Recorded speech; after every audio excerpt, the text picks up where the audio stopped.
नमस्कार, आप सभी का हमारे यूट्यूब चैनल पर स्वागत है। तो आज की यह वीडियो आप सभी लोगों के लिए काफ़ी ज़्यादा महत्वपूर्ण होने वाली है।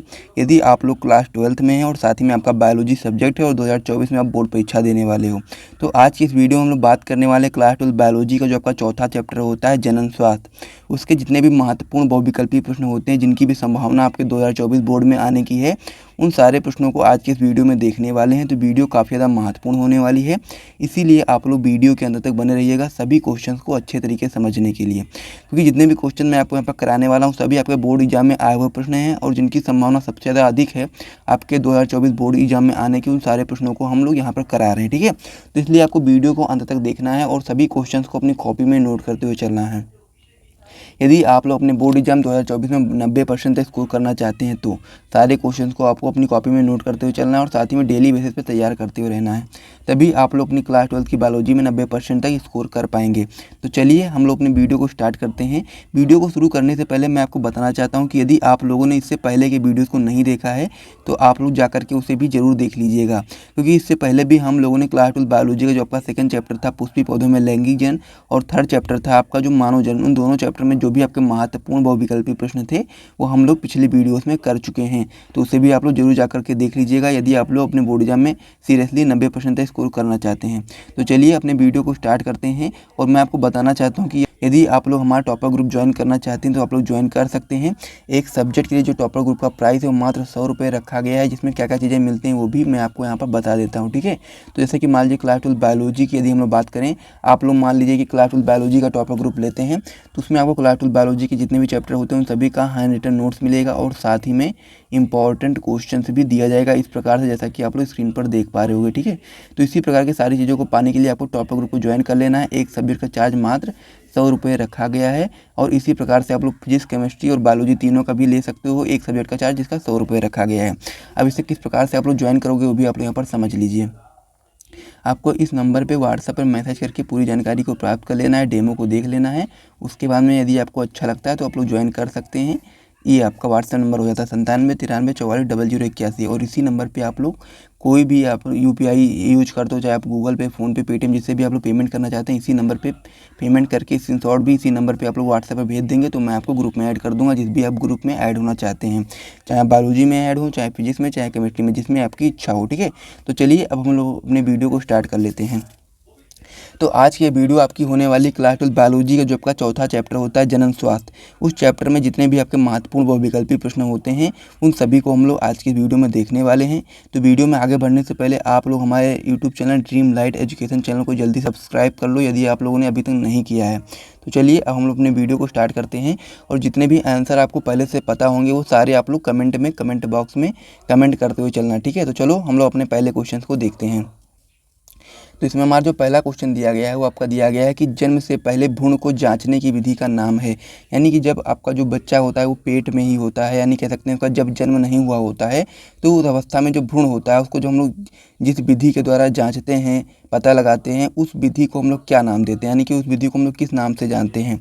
तो पहला ऑप्शन इसमें दिया गया एमनियोसेंटेसिस, दूसरा ऑप्शन इसमें दिया गया कोइटस इंटरप्ट और तीसरा ऑप्शन इसमें दिया गया वीर सेचन और चौथा ऑप्शन इसमें दिया गया लेपोस्कोपी। ठीक है, तो जन्म से पहले जो भ्रूण होता है उसको जांचने की जो विधि होती है उसको हम लोग एमनियोसेंटेसिस के नाम से जानते हैं। तो इसीलिए आप लोग पहले वाले ऑप्शन पे सही टिक लगा लो, यही आपका सही ऑप्शन हो जाता है। ठीक है, तो इतना आप लोग अपनी कॉपी में नोट कर लो, फिर हम लोग अगले क्वेश्चन की ओर बढ़ते हैं।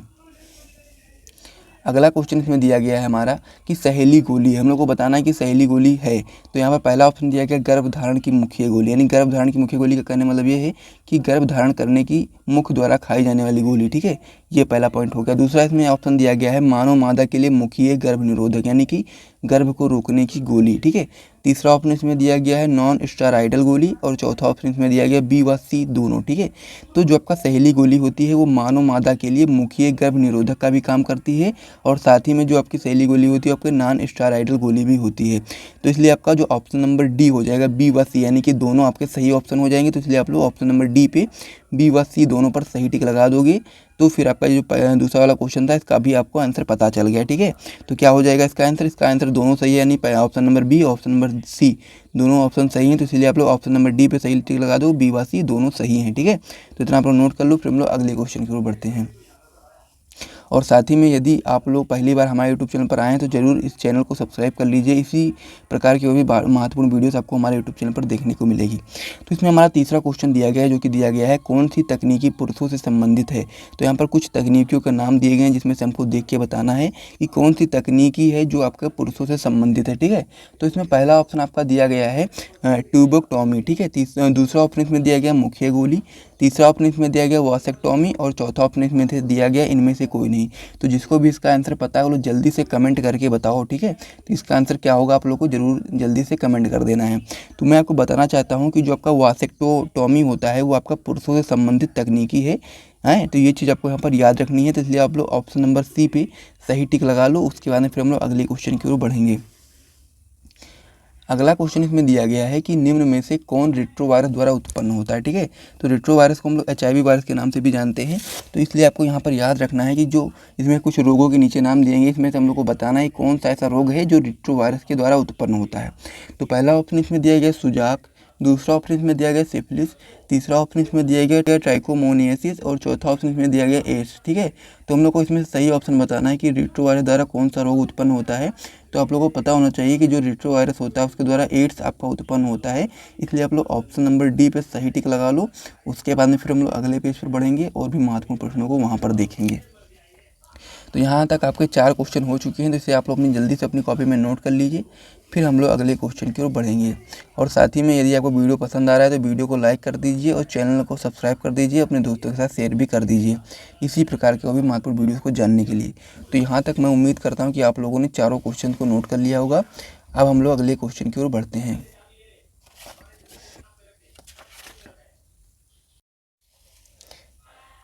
तो इसमें हमारा 5वां क्वेश्चन है, जो कि आपका हो जाता है अंतःगर्भाशयी युक्ति का उदाहरण है। तो हम लोग को बताना है कि जो अंतःगर्भाशयी युक्ति होती है उसका उदाहरण हम लोग को बताना है। ठीक है, तो इसमें आपके 4 ऑप्शन दिए गए, 4 ऑप्शन में आपको देखना है और आपको बताना है कि जो अंतःगर्भाशयी युक्ति होता है उसका कौन सा उदाहरण इसमें सही दिया गया है। पहला ऑप्शन इसमें दिया गया कॉपर टी, दूसरा ऑप्शन इसमें दिया गया कंडोम, तीसरा ऑप्शन इसमें दिया गया सहेली और चौथा ऑप्शन इसमें दिया गया माला डी। ठीक है, तो जो अंतःगर्भाशयी युक्ति होती है उसका जो उदाहरण होता है आपका हो जाता है, जो आपका ऑप्शन नंबर ए हो जाता है, आपका सही ऑप्शन हो जाता है कॉपर टी। तो इसलिए आप लोग उस पर सही टिक लगा लो कि अंतःगर्भाशयी युक्ति का उदाहरण आपका कॉपर टी हो जाता है। तो इसलिए इसमें जो 5वां क्वेश्चन था, इसमें जो आपका पहला वाला ऑप्शन है, ऑप्शन नंबर ए आपका सही ऑप्शन हो जाएगा। तो इसे आप लोग अपनी कॉपी में नोट कर लो। फिर हम लोग अगले क्वेश्चन की ओर बढ़ते हैं। तो इसमें जो हमारा अगला क्वेश्चन है वो आपका हो जाता है चिकित्सीय सगर्भता समापन MTP की सुरक्षित अवधि, यानी कि कितने समय के अंदर ही हम लोग को MTP को करा लेना चाहिए, जो कि आपकी सुरक्षित अवधि मानी जाती है। तो यहाँ पर ऑप्शन आपके दिए गए, पहला ऑप्शन 15 सप्ताह, दूसरा ऑप्शन आपका 12 सप्ताह, तीसरा ऑप्शन इसमें 16 सप्ताह और चौथा ऑप्शन आपका 18 सप्ताह। ठीक है, तो इस प्रकार से आपको यहाँ पर ऑप्शंस को देखना है और सही ऑप्शंस को बताना है। तो इसमें जो आपका सही ऑप्शन हो जाएगा आपका हो जाएगा ऑप्शन नंबर बी, यानी कि 12 सप्ताह। ठीक है, तो जो MTP की कह सकते हैं सुरक्षित अवधि मानी जाती है वो 3 महीने की मानी जाती है। 3 महीने के बाद यदि आप लोग MTP करवाते हो तो उसमें क्या होता है कि जो मादा होती है उसकी जान का खतरा रहता है। तो इसलिए आपको यहाँ पर यह ध्यान रखना है कि चिकित्सीय सगर्भता समापन की जो सुरक्षित अवधि मानी जाती है वो 12 सप्ताह तक मानी जाती है। ठीक है, उससे ज़्यादा के समय में यदि आप कराएंगे तो उसमें क्या होता है, उसमें जो मादा होती है, जो माँ होती है, उसको जान का खतरा रहता है। ठीक है, तो इस प्रकार से आप लोग 6 क्वेश्चन नोट कर लो। फिर हम लोग अगले क्वेश्चन की ओर बढ़ते हैं। अगला क्वेश्चन इसमें दिया गया है कि निषेचित युग्मनज 8 कोशिकीय भ्रूण को रोपित किया जाता है। तो हम लोग को बताना है कि जो आपका युग्मनज होता है, जो कि अब 8 कोशिकीय अवस्था में हो जाता है, तो उस 8 कोशिकीय भ्रूण को हम लोग कहाँ पर रोपित करते हैं। पहला ऑप्शन इसमें दिया गया गर्भाशय में, या फिर दूसरा ऑप्शन इसमें दिया गया योनि मार्ग में, या फिर तीसरा ऑप्शन इसमें दिया गया फैलोपियन नलिका में, या फिर चौथा ऑप्शन इसमें दिया गया अंडाशय में। ठीक है, तो आपको ये चीज़ यहाँ पर ध्यान रखना अच्छे तरीके से कि जो आपका निषेचित युग्मनज होता है, जो कि आपका 8 कोशिकीय भ्रूण होता है, उसको हम लोग रोपित करते हैं फैलोपियन नलिका में। ठीक है, तो ये चीज़ आपको यहाँ पर याद रखनी है। तो इसलिए आप लोग इस पर सही टिक लगा लो। उसके बाद में फिर हम लोग अगले क्वेश्चन की ओर बढ़ेंगे। तो ऑप्शन नंबर सी इसमें आपका सही ऑप्शन हो जाता है। अगला क्वेश्चन इसमें दिया गया है कि नलिका उच्छेदन, जिसे हम लोग ट्यूबेक्टॉमी कहते हैं, का उपयोग किया जाता है। तो हम लोग को बताना है कि नलिका उच्छेदन का प्रयोग किस में किया जाता है। पहला ऑप्शन इसमें दिया गया आपका पुरुष में, दूसरा ऑप्शन इसमें दिया गया महिला में, तीसरा ऑप्शन इसमें दिया गया बच्चों में, या फिर चौथा ऑप्शन इसमें दिया गया है सभी में। ठीक है, तो ये चीज़ आपको यहाँ पर याद रखना है कि जो आपका वासेक्टोटॉमी था, जो कि मैंने आपको तीसरे क्वेश्चन में बताया था, इस प्रकार से आप लोग देख सकते हो, ये आपका पुरुषों से संबंधित था। और जो आपका ट्यूबेक्टॉमी होता है, जिसे हम लोग हिंदी में नलिका उच्छेदन कहते हैं, ये आपका महिला से संबंधित होता है। तो इसलिए आप लोग इसमें ऑप्शन नंबर बी पे सही टिक लगा दो, क्योंकि ट्यूबेक्टॉमी जो होता है आपका महिला में प्रयोग किया जाता है। ठीक है, इस प्रकार से आप इस पर सही टिक लगा लो। फिर हम लोग अगले क्वेश्चन की ओर बढ़ते हैं। अगला क्वेश्चन हमारा इसमें हो जाता है कि गर्भ निरोधक गोलियां निर्मित होती हैं, यानी हम लोग को बताना है कि जो गर्भ निरोधक गोलियां होती हैं वो किससे निर्मित होती हैं। पहला ऑप्शन इसमें दिया गया FSH से, दूसरा ऑप्शन इसमें दिया गया LH से, या फिर तीसरा ऑप्शन इसमें दिया गया A व B दोनों से, या फिर चौथा ऑप्शन इसमें दिया गया है कोई नहीं। ठीक है, तो जो गर्भ निरोधक गोलियां होती हैं वो आपका FSH और LH दोनों से ही निर्मित होती हैं। तो इसलिए आप लोग ऑप्शन नंबर सी पे सही टिक लगा दोगे, यानी कि A व B दोनों आपके जो ऑप्शन हो जाते हैं वो सही हो जाते हैं। तो इसलिए आप लोग ऑप्शन नंबर सी पे सही टिक लगा दोगे। ठीक है, तो इतना आप लोग अपनी कॉपी में नोट कर लो। फिर हम लोग लास्ट क्वेश्चन की ओर बढ़ते हैं। तो इस चैप्टर का जो हमारा लास्ट क्वेश्चन होने वाला है आपका होने वाला है कि लैंगिक संचारित रोग हैं। तो इसमें 4 ऑप्शन आपके दिए गए, जिसमें से हम लोग को बताना है कि इसमें से कौन सा हमारा लैंगिक संचारित रोग है। ठीक है, तो पहला ऑप्शन इसमें दिया गया एड्स, दूसरा ऑप्शन इसमें दिया गया गोनोरिया, और तीसरा ऑप्शन इसमें दिया गया सिफिलिस, और चौथा ऑप्शन इसमें दिया गया उपरोक्त सभी।